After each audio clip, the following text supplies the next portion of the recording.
Welcome to my channel, where we discuss everything and all things politics, economy, and development in Nigeria and around the world. Former President Olusegun Obasanjo has accused President Bola Ahmed Tinubu administration of following tired old recipes from the International Monetary Fund and World Bank. That is what we're going to talk about right now, and to see whether the former president has a point in what he said. Obasanjo said that the recipe called structural adjustment is not needed because Nigeria has no structure. He said structural adjustment, that term is rooted in Nigeria and much of Africa, where it is associated with foreign imposed austerity.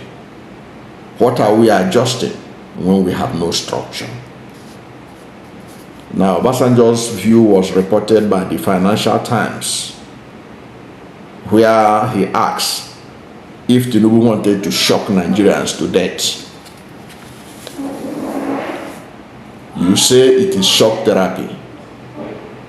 You say that Tinubu said that what he's doing is shock therapy. Obasanjo say, what are you shocking Nigerians? We want to shock them to death. And you know that Obasanjo is critical about both the logic and the execution of Tinubu's program. He said, what is the shock? You want to shock your people to death? The former president questions the decision of Tinubu's government to devalue the naira, given how many manufacturers need to import the bulk of their inputs, negating the positive impacts of a weak naira. What is the purpose of devaluing your currency? Is it to sell more of the oil that we have? In other words, Obasanjo is agreeing that Bola Ahmed Tinubu's policies are responsible for the hardship in the country.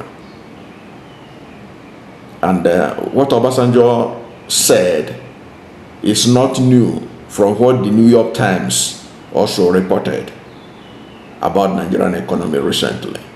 You know, President Bola Ahmed Tinubu, speaking through his special advisor on information and strategy, Bayo Nanoga, had claimed that Bola Ahmed Tinubu administration inherited a dead economy from Buhari administration. That was why the economy is the way it is now in Nigeria, because the economy they inherited was a dead one. But the same New York Times reminded the Obasanjo administration the reason why the economy is in dire straits. He said there were two decisions that Tinubu made that put Nigerian economy in paralysis. One was the removal of the fuel subsidy, partial removal of the fuel subsidy. You can go and read that New York Times. And when you read that New York Times, you will now realize why the Tinubu administration was angry with that foreign newspaper. He said the partial removal of fuel subsidy. One, the New York Times is telling the world that Tinubu lied that he has removed totally the fuel subsidy, because in their report they said Tinubu only removed the fuel subsidy partially. Even that partial removal, New York Times is saying that it is at the center of Nigeria's economic problem, which it described as an economic problem of a generation. Then the second one was the devaluation of the naira, or the flotation of the naira. These are the two things that the New York Times said cause Nigeria's current economic paralysis that has exacerbated hunger and starvation in the land. Now Obasanjo, now what that position of the New York Times was a confirmation that the problem we're having is not just an inherited problem from Buhari. Buhari administration was a disaster. It was a disaster.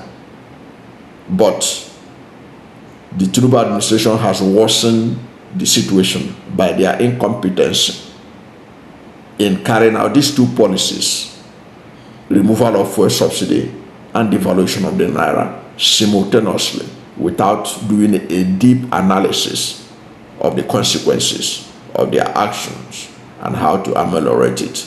So Obasanjo, speaking to Financial Times of London, is also noticing that the IMF, which was also instrumental, IMF and World Bank, their policies was what Tinubu was following when he removed the fuel subsidy and flotation of the naira. He said that that policy is an old system. You don't follow the IMF structural adjustment program anymore. Nobody follows it. He says it's looted. Many people hate it all over Nigeria and Africa, but that is what they followed.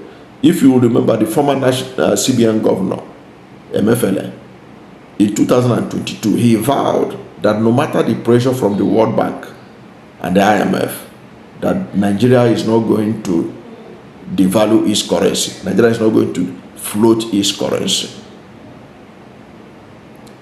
And when they when they floated it, because there was a time President Buhari and MFLA floated the currency, and when they did that, the economy nearly collapsed. They stopped it immediately. So it was after that they vowed that they were not going to do flotation again. But unfortunately, the Tinubu administration, in the effort to please the IMF and the World Bank, has gone ahead with it.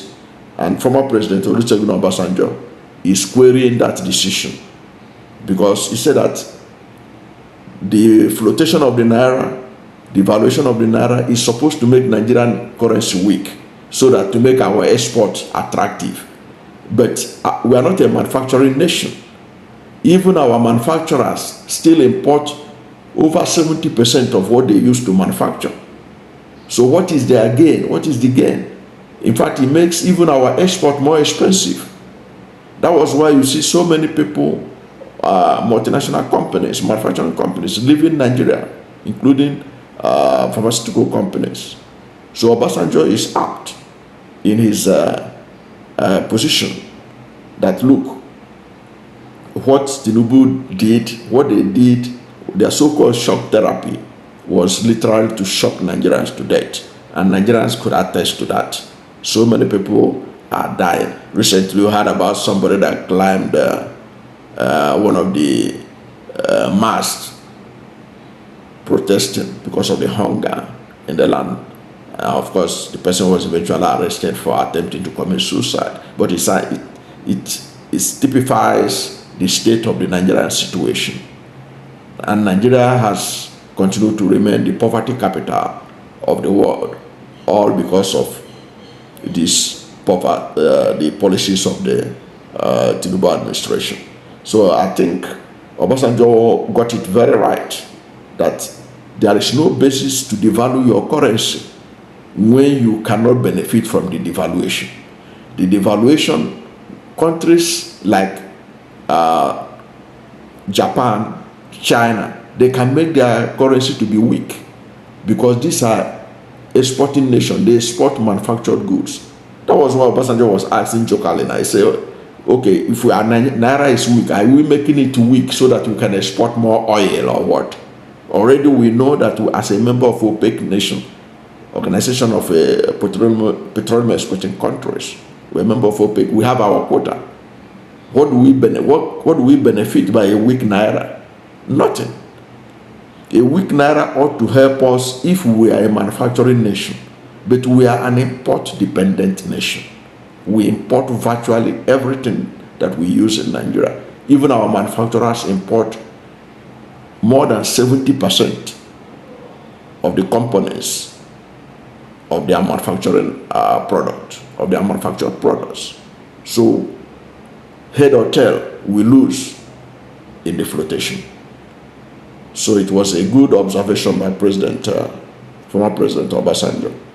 And we hope that the administration of Bola Ahmed Tinubu can learn a lesson from that criticism and do whatever it can to reverse the policy of flotation of the naira and see how it can be able to manage the fuel subsidy, partial fuel subsidy removal that the New York Times talked about. Thank you for watching this video, and if you are new to my channel, you have not yet subscribed to my channel, please subscribe to my channel, hit the subscription button, hit the notification bell. When you subscribe to my channel and hit the notification bell, anytime I have a new video, you'll be among the first to know. God bless you. And please don't forget to like this video, because when you like it, God will rank it high and recommend it for more people. Thank you, and God bless you and yours.